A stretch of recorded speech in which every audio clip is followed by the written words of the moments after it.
Howdy y'all, Big Country here with Big Country Survival. Heading on home. It's dark, I apologize for the lack of a visual, but it just is what it is, folks. Alright, so this is going to be part 3 of my 5 Guns series, where I go over, and I have gone over 2 firearms already, but I'm going over the top 5 guns for preparedness. If you are a prepper, a homesteader, get out of the road, you dumb dog. I tell you, these dogs just stay in the road. And the same dog, they're gonna get hit one of these days, but it ain't gonna be me if I can avoid it, because it ain't their fault. Their owner lets them run loose and out on the road. I'm sorry, folks. I got distracted. Anyway, I'm getting on into this discussion.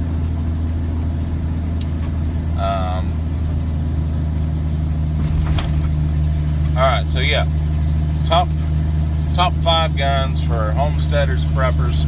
I've already done 1 and 2 being the first and second most important gun to own, and I'm now moving on to number 3. Now, if you have not seen my part 1 and 2 to this, I would recommend going back there and taking a look. It might make a little more sense as to where I'm going with all this, but I will anyway do a refresher, just a quick refresher here. Alright, so number 1 for me is going to be a good pistol and a common caliber, 9mm, 45, etc. Number 2 is going to be a good 12 gauge shotgun. Why? Because it's 12 gauge. Alright, if 12 gauge will kill anything in North America, anything native to North America anyway.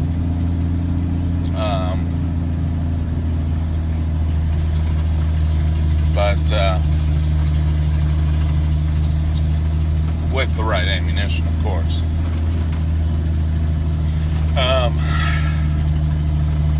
If you can't handle a 12 gauge, get a 20 gauge. If you can't handle a 20 gauge, get a 410. Get a shotgun. They're entirely too versatile to not get one.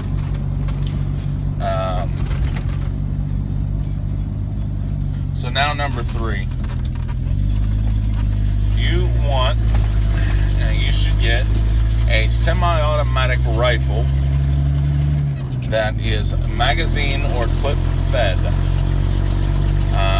This is your AR-15s, your AK-47s, SKSs, Mini 14s, etc., etc., etc.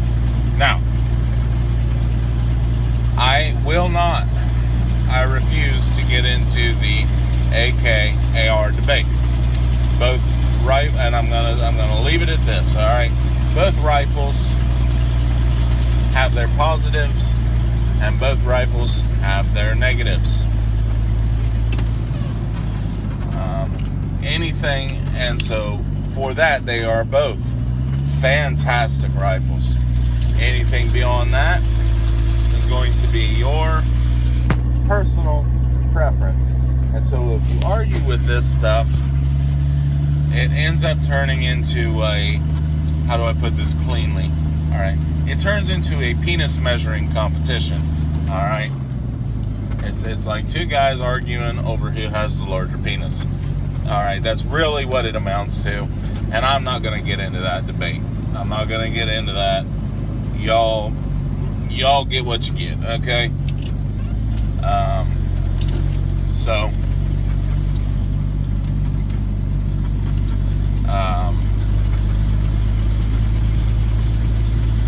next, mean, I would recommend something along the lines that fires a 223 or 7.62 by 39, 5.56, something along those lines. It's common. You know, that is a benefit of an AR, is there's a very common caliber, although 7.62 by 39 is not an uncommon caliber either. You can buy a lot of that ammunition out there. There's a lot of it out there right now. So, we'll leave it at that. You know, incidentally, all 4 firearms fire one of those rounds. So, now, I will say this. I would recommend whatever firearm you choose in that respect. I would recommend your group getting the same. At the very least, I would recommend your group getting something that takes either the same magazine, slash ammunition.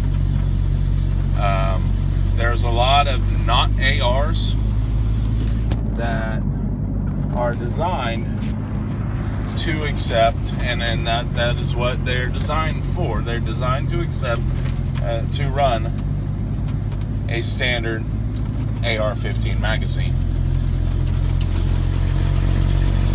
So there's a lot of not ARs that are designed to take AR magazines. So, you could get something, if you all want to get different rifles, that's fine.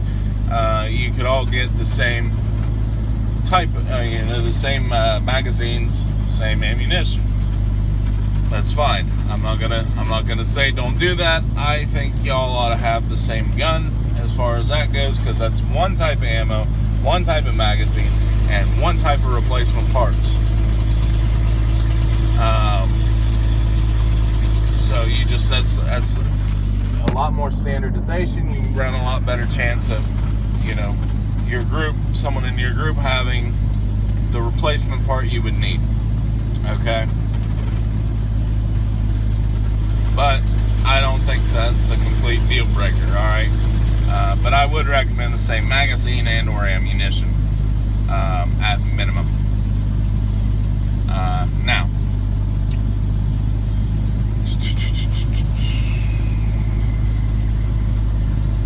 why do you need one of these types of firearms? Well, plain and simple, for the defense of liberty against tyranny. Now, this does not necessarily mean against a foreign or local or federal government. This does not mean that necessarily. This doesn't mean that the communist Chinese invaded inherently. This could mean, because what is a government really? A government, people that rule. People that want to rule, want to take control, etc.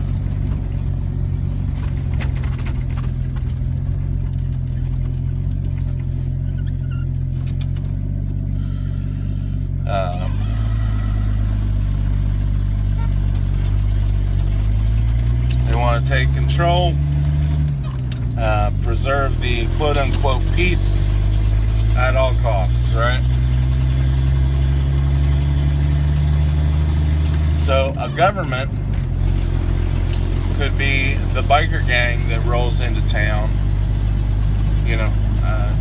Tyranny could come in the form of the biker gang that comes into town and says, all right, you guys, you farmers, all right, y'all are going to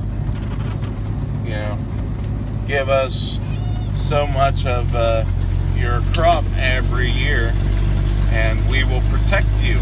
That'll be, for your protection. To pay for us to give, we'll look out for you. We'll protect you. We'll guard you.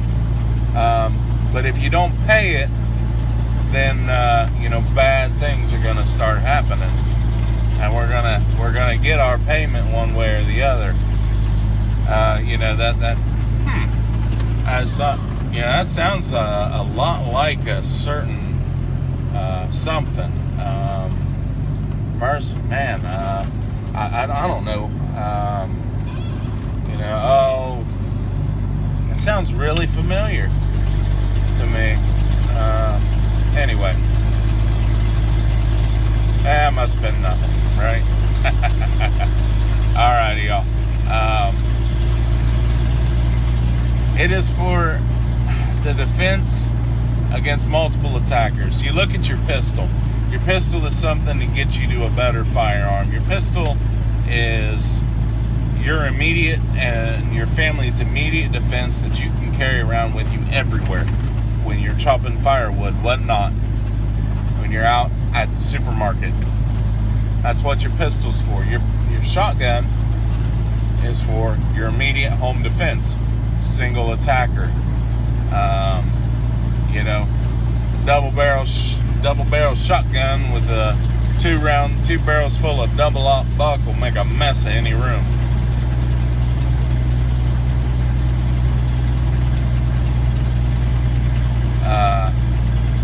Just bear that in mind, right? Or a couple of slugs, that'll put a big hole in something.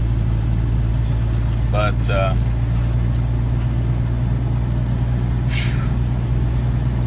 so bear that in mind, right?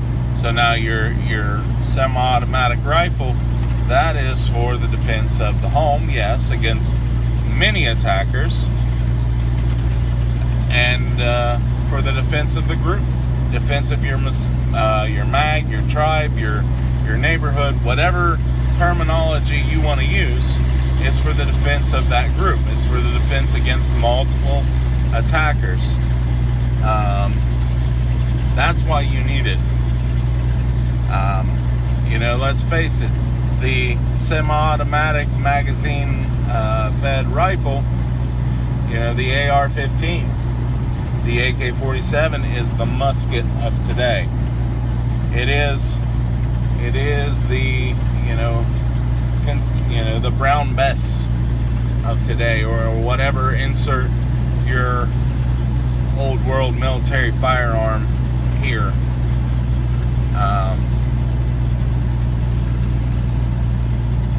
So bear that in mind, right? And it's the military technology for today. And it belongs in the hands of the citizenry. We are not subjects, we are citizens, and we have the right to defend ourselves against all enemies, foreign and domestic. I swore that oath to defend the United States against all enemies, both foreign and domestic. I took that oath. A lot of people did. Well, 1% of the population did. But bear that in mind. That's not what I'm talking about. Sorry. I'm getting a little off track, but I'm all right. Let me sum this up. Oh, no, anyway. Let me sum this up real quickly. Semi-automatic rifle, plain and simple, is to look out for you and your group. A defense against multiple attackers. And that is why it is number 3. You are spreading your sphere of influence out from your immediate person. So that is that.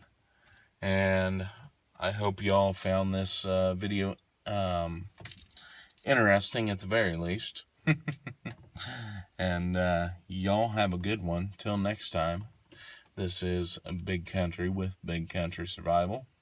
I am signing out, and God bless.